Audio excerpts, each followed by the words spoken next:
दिल हर रोज ना फिर परेशानी माहे, ये जो दुनिया शहर मेला दस्तगीरी ना है।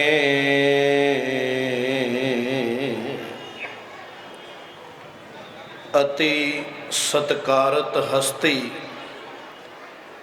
11 भाषाओं में महारत हासिल करने वाले हज़रत मौलाना सिद्दीक दीनदार चंद बेशवर साहिब किबला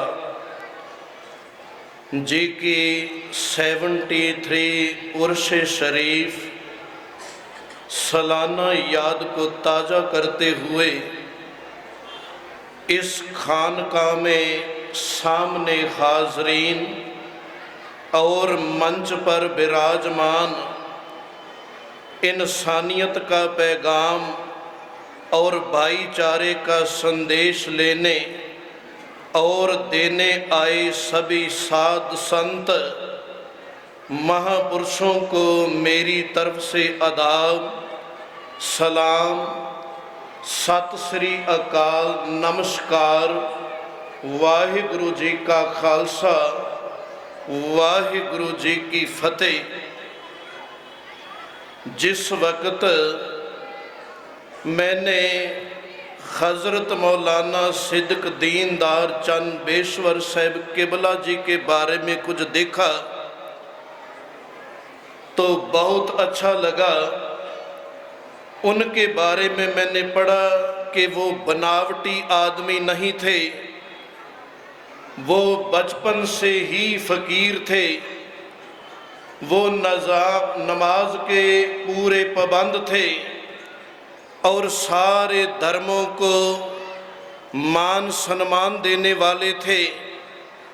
अगर इस जगह पे हम सभी लोग हिंदू, मुस्लिम, सिख, ईसाई, जैनी, बौद्धी, पारसी कोई भी इकट्ठा होते हैं तो ये उन्हीं की देन है। और पूरा इस मंच लगने को आने वाले दिनों में 1 सदी पूरा साल होने वाला है। संसार में ऐसे महापुरुष संत साधु आए, उन्होंने संसार में आके बहुत अच्छे काम किए। जहाँ पर उन्होंने आप अल्लाह की, भगवान की, परमात्मा की बंदगी की, वहाँ पर उन्होंने संसार को भी समझाने का प्रयास किया। देखो दुनिया में हम सभी लोग आए हैं, यहाँ सदैव रहने वाले हम नहीं। गुरु जी ने पावन वचनों में कहा कि अगर श्वास चलते रहें तो 3 पड़ाव आते हैं। बचपन आता है, जवानी आती है, उसके बाद बुढ़ापा आएगा, बुढ़ापे के बाद दोबारा कभी भी जवानी और बचपन नहीं आएगा। संसार में आए हुए जीव को जाना ही पड़ता है। गुरु नानक साहिब जी ने जब गुरु ग्रंथ साहिब जी महाराज में पर्शियन में कुछ ऐसे वचन उचारे तो एक जगह पे वो बात करते हैं, कहने लगे दुनिया मुकामे फानी तहकीक दिलदानी, मम सर मुए अजराइल गिरफ्त दिल खेच न दानी, जन पिसर पदर बिरादरा कसनेस दस्तंगीर, आखिर बेअफ्तम कश न दर्द चूं शबद तकबीर। के जगत में आए इंसान, मौत ने तेरे को पकड़ा हुआ है बालों से, केसों से। वो किसी समय भी तेरे को झपटा मार के वापस खींच सकती है। संसार में तेरे साथ चलने वाले बहुत लोग खड़े हो जाते हैं, लेकिन जब मौत आएगी, भगवान का, अल्लाह का मैसेज आ गया तो ये शरीर को छोड़ना पड़ता है। उस समय ना तो तेरे माता पिता ना कोई बहन भाई, ना कोई रिश्तेदार, तेरे को कोई भी संसार में रख नहीं सकता। अगर भगवान की, अल्लाह की तरफ से सदा आ गया तो तेरे को संसार में जाना ही पड़ेगा। पर तू क्या करता है? शब रोज गश्तम दर हवा कर देम बदी ख्याल।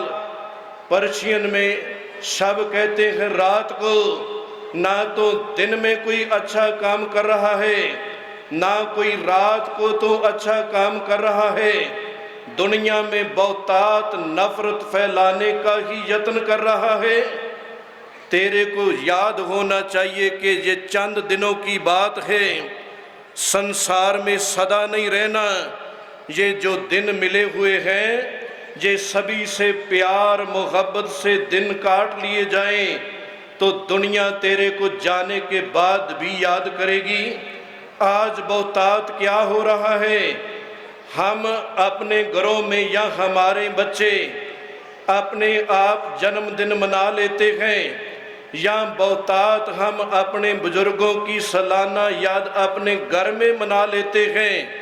लेकिन कोई दुनिया में अच्छा काम करके जाए तो वो एक परिवार तक सीमित नहीं रहता। उनके लिए फिर आप जैसे लोग इकट्ठा होके कभी उनके जन्मदिन मनाते हैं तो कभी उनकी सालाना याद उर्से शरीफ मनाते हैं, क्योंकि वो संसार में कुछ अच्छा करके गए।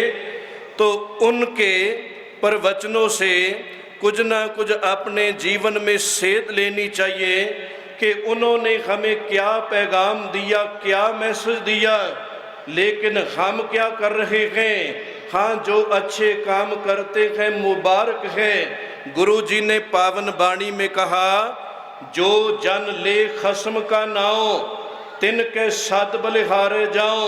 मैं उनको बलिहार जाता हूँ जिनको इन बातों की समझ आ गई। देखो, धर्म जो है वो एक ही है, मजहब जो है वो अलग अलग हैं, और सभी मजहबों में अच्छे लोग भी हैं और बुरे लोग भी हर मजहब में मिलते हैं।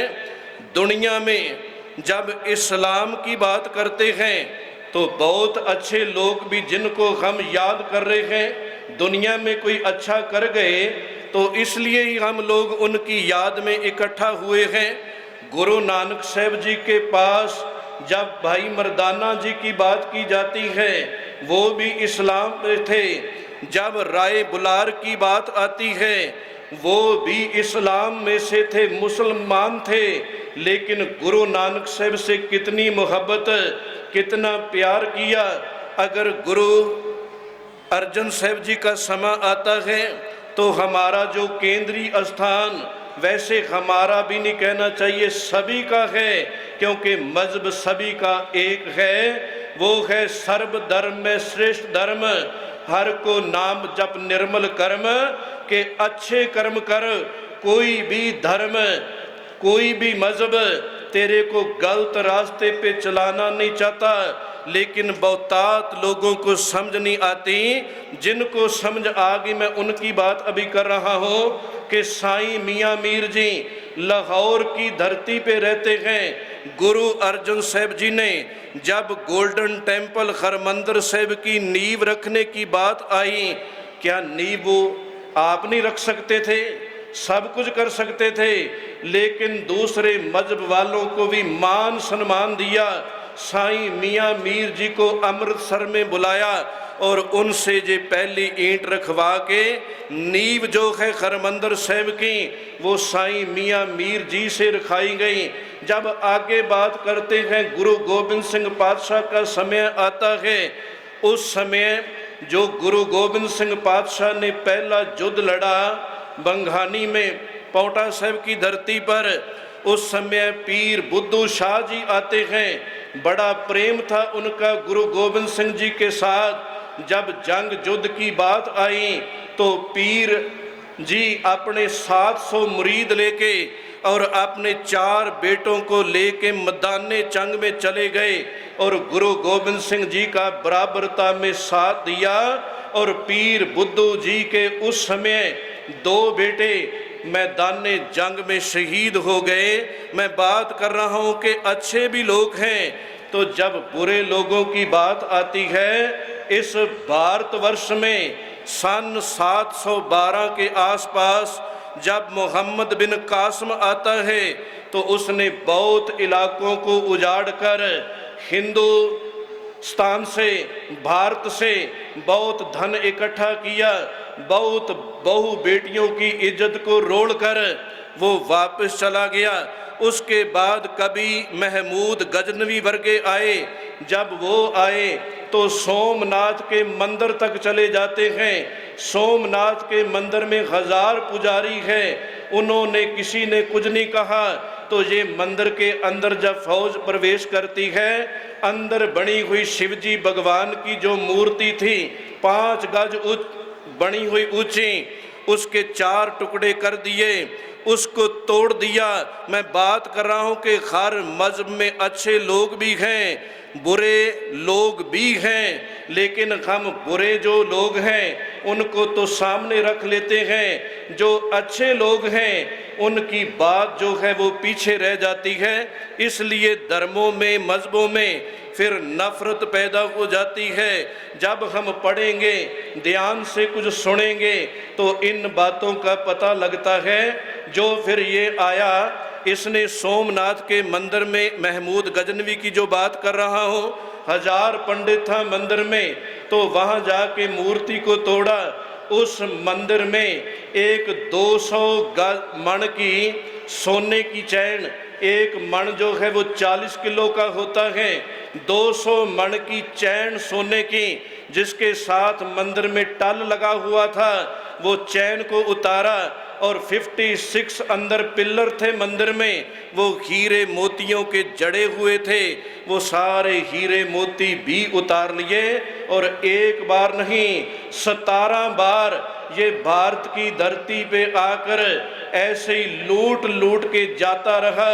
तो इन लोगों को कई बार हम सामने रख के, जो अच्छे लोग, जो मजहब पे भरोसा, विश्वास रखने वाले, प्रेम का पैगाम देने वाले लोग, कई बार हम उनसे भी नफरत कर लेते हैं। हमें समझना चाहिए कि 2 तरह के लोग हैं। अगर ब्राह्मण की बात आई तो गुरु ग्रंथ साहिब में कहा गया कि एक ब्राह्मण वो है जो कर्म कांड फैला रहा है। ऐसे गुरु नानक साहब जी को बहुत लोग मिले, मेरे को विस्तार करने का मेरे पास समय नहीं।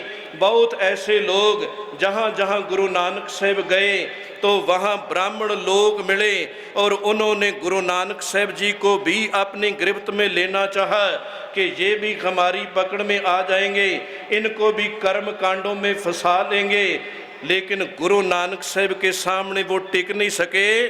तो जब असली ब्राह्मण की बात आई, मैं बात कर रहा हूँ कि हर मजहब में 2 तरह के लोग हैं। जब ब्राह्मण कर्म कांडी की लूटने वाले की बात आई तो गुरु नानक साहब जी ने उसका पखंड मनुष्यता के सामने रख दिया। अगर जब सच्चे ब्राह्मण की बात आई तो गुरु ग्रंथ साहब में आया कि कहो कबीर जो ब्रह्म विचार है सो ब्राह्मण कैयत है हमारे, कि मेरे में, मेरी विचारों में असल में वो ब्राह्मण है जिसने ब्रह्म को पहचान लिया। नाम रखने से क्या होगा। फिर इसके आगे जब पंडित की बात आई, पंडित भी 2 तरह के, वो भी एक लूट रहा था, जगह जगह पे कर्म कांड फैला रहा था। तो जब असल पंडित की बात गुरु ग्रंथ साहिब जी में आई तो फिर ऐसे वचन आए कि 100 पंडित जो मन पर बोध है, राम नाम आत्म में शोध है। असल में वो पंडित हैं जिसने अपने मन के ऊपर काबू पा लिया। फिर जब ज्ञानी की बात आई, क्योंकि हमारे में भी मैं जिक्र कर रहा हूँ कि सभी मजहबों में 2 तरह के लोग मिल जाते हैं। बुरों को सामने मत लाओ, अच्छों की बात करो। तो जब अच्छे की बात आई, ज्ञानी की बात आई, असल में जो ज्ञानी की डेफिनेशन, आप जैसे कोई लोग कह देंगे मैंने श्वेत वस्त्र पाए, मेरे को ज्ञानी जी बोल देंगे, ज्ञान है या नहीं ये अलग बात। पर गुरु ग्रंथ साहिब में जब ज्ञानी की डेफिनेशन आई तो उन्होंने बोला, पै काहू को देत न पै मानत आन, कहो नानक सुन रे मना, ज्ञानी ताहे बखान। असल में वो ज्ञानी है ना किसी को डराता हो तो ना किसी से डरता हो, ना कोई नफरत फैलाता हो। अगर प्यार से बात बनती है, बोल से प्यार से समझाने से बात बनती है, तो किसी के साथ क्यों झगड़ा किया जाए, प्यार से बात की जाए। अगर प्यार से नहीं मानता तो आखिर का ये हथियार है, उस समय तो कोई शस्त्र निकाल सकता है। अगर तू पहले ही शस्त्र निकाल लेगा तो फिर तू भी जालिम बन जाएगा। डॉक्टर मोहम्मद इकबाल ने भी यही बात कही थी। कहने लगे कि राजनीतिक लोग भी जो हैं वो भी सियासत को आगे रखते हैं और धर्म को नहीं मानते, धर्म को पीछे कर देते हैं। अगर सियासत के साथ साथ धर्म को भी पहल देंगे तो कभी भी जालिम राज जो है नहीं आएगा। अगर नहीं मानते, अकेली सियासती रखते हैं, तो फिर चंगेजी राज जो है वो अवश्य आ जाता है। जलाले पातशाही हो या जमूरी तमाशा हो, जुदा होंदी सियासत से तो रह जाती है चंगेजी। फिर चंगेज खान वाला जो कानून है वो लागू हो जाता है। खैर, मोहम्मद इकबाल, डॉक्टर मोहम्मद इकबाल जी ने और भी वचन कहे। कहने लगे इकबाल बड़ा उपदेशक है, दिल बातों से मोह लेता है। गुफ्तार का काजी तो बन गया, किरदार का गाजी बन न सका। आज बहुतात हम जैसे लोग जो हैं बोलने को तो बहुत कुछ बोल जाते हैं। मैंने आरंभता में भी बात की कि अगर हज़रत मौलाना दीनदार साहब की याद में यहाँ बैठे हैं, जो उन्होंने पैगाम दिया, जो उन्होंने शांति की बात की, उस रास्ते पे हम चले तो बहुत अच्छा हो जाएगा। अगर मेरे जैसा यहाँ विचार करके अपने ख्याल दे के यहाँ से चला गया, आप जैसे यहाँ से सुना तो चले गए, अगर जीवन में लागू नहीं किया तो बाबा फरीद जी बोले कभी भी तब्दील नहीं होगा, कभी भी क्रांति नहीं आएगी। सुन के पढ़ के अपने आप को बदलने का यत्न कर। आप सवारे मैं मिलिया सुख होए, फरीदा जे तू मेरा होए रहे सब जग तेरा होए। अगर तू मान लेगा तो तेरी बातों को सभी लोग मान लेंगे। अगर सुन के पढ़ के मेरे तरह बोल के चले गए तो फिर वो कह रहे हैं कि इकबाल बड़ा उपदेशक है, दिल बातों से मोह लेता है। गुफ्तार का काजी, बोलना तो बहुत अच्छा आ गया, गुफ्तार का काजी तो बना, किरदार का गाजी बन ना सका। अपने किरदार को स्ट्रॉन्ग करिए, हम भी और तुम भी, तो जो भी हमारे पास आएगा वो अच्छा पैगाम ही यहाँ से लेके जा सकता है। भाई साहब, भाई नंदलाल जी, उन्होंने भी पर्शियन में बहुत कुछ अच्छा बोला। वो तो कहने लगे कि जब बाल सफ़ेद हो जाते हैं तो लोग कह देते हैं ये बुज़ुर्ग हो गया, ये बूढ़ा हो गया। मैं तेरे को बचपन में ही बुजुर्गी ला के सिखाना चाहता हूँ। गर बुजुर्गी बायदत कुन बंदगी, वरना आखिर में किसी शर्मिंदगी। सफ़ेद बाल आने से अकल नहीं आती, बचपन में ही बुजुर्गी। अच्छे ख्याल पैदा कर तो बचपन में ही तू सत्कारा जाएगा, बचपन में भी तेरे को मान सम्मान मिल जाएगा। यहाँ जरूरी नहीं कि लोग 70 साल 100 साल पूरे करके तो फिर सम्मान मिलेगा। यहाँ बचपन में भी सम्मान पाया जा सकता है। गर बुजुर्गी बाई दुत कुन बंदगी, वरना आखिर में किसी शर्मिंदगी, नहीं तो आखिर पे शर्मिंदगी पल्ले पड़ जाएगी। इसलिए अगर हम हज़रत मौलाना दीनदार साहब की याद में बैठे हैं तो उनके वचनों को अपने हृदय में लाने का यत्न करें, उनके मुताबिक चलेंगे तो जीवन जो है वो सुसज्जा हो जाएगा। जगत गुरु आश्रम के सभी मेंबर, सैयद सिद्दीक हुसैन साहब जी, ख्वाजा पाशा जी, इस्माइल जी, जो बड़े प्यार से हर साल कई बार यहाँ आने का मौका मिला, बड़े प्यार से आवाज़ देते हैं, तो इनके हुक्म को मान के मैं यहाँ पहुँचता हूँ। इनका सभी का और आप सभी का धन्यवाद जी। खुदा हाफिज़।